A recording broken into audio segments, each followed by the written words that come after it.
Hello and welcome to the Lounge Podcast with me, Pooja Chaturvedi. When we think of Buddhist monks, the image that flashes in our minds is of a spiritual human being who is alienated from the world. Spanish photographer Jaime Leon Rios breaks away from this conventional image of the monks in his series The Color of Buddhism and presents a set of pictures showing monks playing football, taking photographs of the skyscrapers of Hong Kong, and waiting to board a plane. But what led him into the series? Let's find out from Ross itself.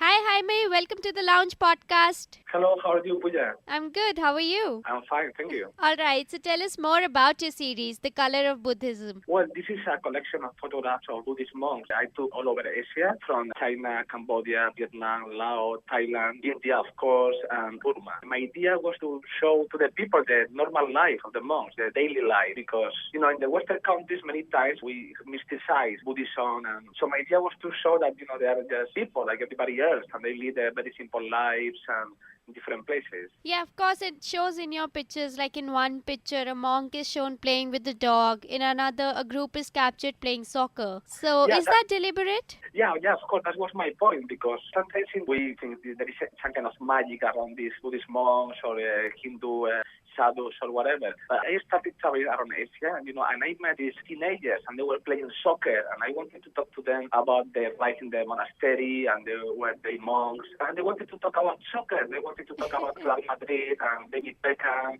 and Cristiano Ronaldo. And I was so surprised. I was thinking, these are just teenagers, like anywhere in the world. It's very different from the impression we have of monks. Yeah, well, at the same time, the monks, of course, they lead a very spiritual life, and they don't drink alcohol, don't smoke, and they meditate for long times. But at the same time, they're human beings. That was my main point. There is one photo of the monks waiting in an airport. That are waiting to take a plane. Well, that comes across your pictures. And you said that you've taken these photographs in China, Vietnam, Nepal, Burma, Cambodia. But you refrain from mentioning the country names in your exhibition. So why is that? Well, I did that on purpose. I didn't know people to know which place exactly it was, because it doesn't matter the place. It is Asia, because one thing that the Asian people have in common is Buddhism. Hinduism is mainly in India and Nepal and a little bit in Indonesia, but Buddhism maybe is one of the things that glue together Asia, that from India to South Korea, they have Buddhism. So I didn't want it to say which place was every photo.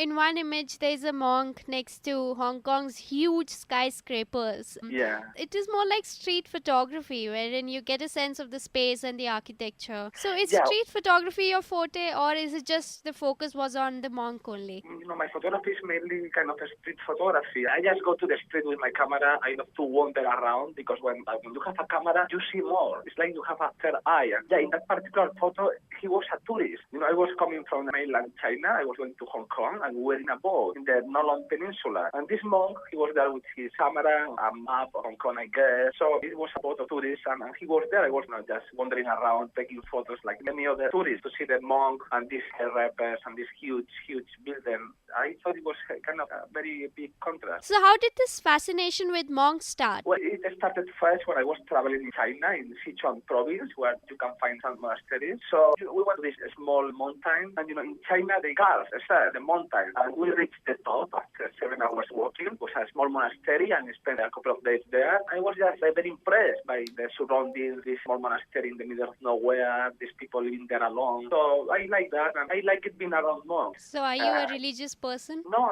I am not. I am supposed to be Christian. I was born in Spain, and in Spain most people are Christians.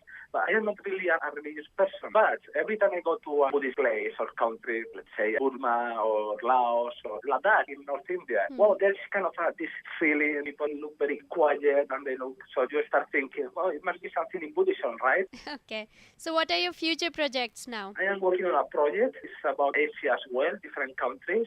And I want to show kind of all Asia, New Asia. But you have this huge contrast. You have these skyscrapers and a lot of luxury stores. At the same time, you still have the old millennium Asia. So I wanted to show how Asia is transforming itself. Well, all the best for that. It was really nice talking to you. Thanks. Thank you very much. Okay. Bye. Bye. The Color of Buddhism is on from 11 November till 15 November at the Korean Cultural Center, Lajpat Nagar, New Delhi. Hope you enjoyed today's show.